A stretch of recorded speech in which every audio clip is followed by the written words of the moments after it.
The story begins underwater, where a diver finds a hidden chest. The chest pops open, and a glowing green mask floats out. We meet Stanley, a sweet but awkward bank clerk. He buys concert tickets to impress a coworker, but when she says her friend wants to come too, he gives her the tickets, totally unaware she's using him. Stanley's buddy Charlie tries to cheer him up.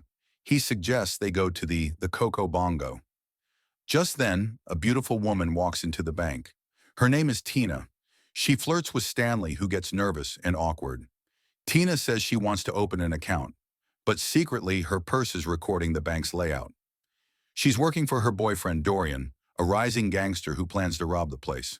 Later, Stanley tries to pick up his car from the mechanic. They claim it needs major repairs and give him a broken-down loaner instead.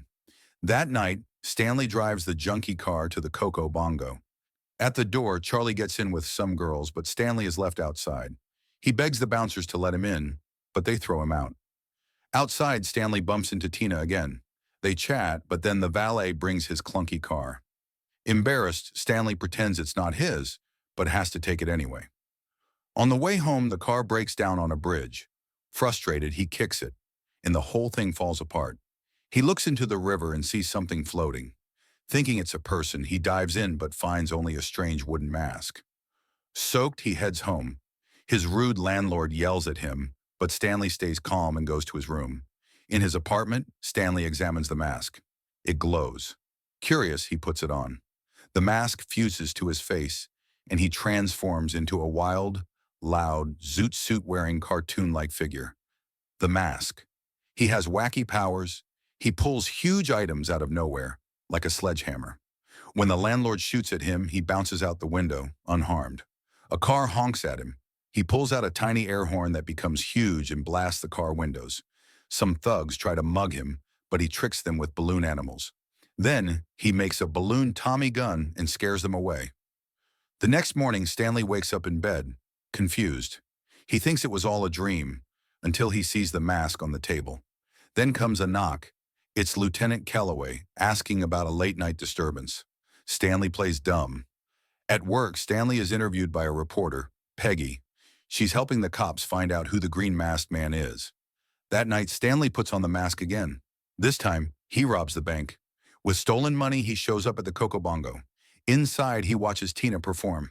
Smitten, he joins the band, takes over the music, and shares a big dance and a kiss with her. Dorian's goons watch from the shadows.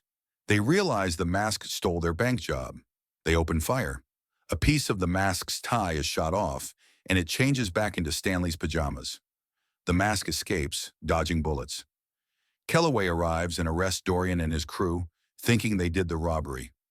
Later, Kellaway finds the piece of tie and connects it to Stanley. The next day, he questions Stanley again. Stanley denies everything. Tina visits Stanley at work and says she's in love with the man in the green mask. Stanley lies and says he knows the guy and can set up a meeting. That night, Stanley waits at the park. Kellaway spies on him. Stanley puts on the mask and transforms. But Tina gets scared by his wild behavior. Kellaway jumps out and tells the mask to freeze. The mask runs and locks the gate behind him, but police are waiting. He distracts them with a crazy dance. They all dance in a conga line while he slips away and removes the mask. Peggy shows up in her car and drives him to a warehouse. Stanley shows her the mask and says he's the mask, but it's a setup. Dorian and his thugs arrive. Peggy was working with them. Dorian grabs the mask and puts it on. He becomes a scary, powerful version of the mask, stronger, darker, and evil. Dorian and his crew rob Stanley's apartment. Milo, Stanley's dog, watches from the window and follows them. Meanwhile, Stanley is dumped at the police station and locked in a cell. Milo finds him and helps him escape by stealing the keys. Stanley grabs Kellaway hostage and drives to the Coco Bongo inside. Tina is strapped to a bomb.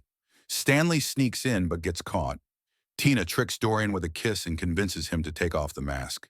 She kicks it away and Milo grabs it. Milo puts it on and turns into a wild dog version of the mask, attacking the thugs. Stanley gets the mask back, transforms, and swallows the bomb just before it explodes. Dorian tries to stab Stanley, but Stanley pulls a toilet handle from the tree and flushes Dorian down the fountain. The cops arrive and arrest Dorian's gang. Stanley and Tina walks out cleared. The next morning, Stanley, Tina, and Charlie drive to the bridge where it all began. Tina throws the mask in the river and kisses him, loving the man behind the mask. Please like and subscribe for more 5-minute recaps. I'll see you in the next one.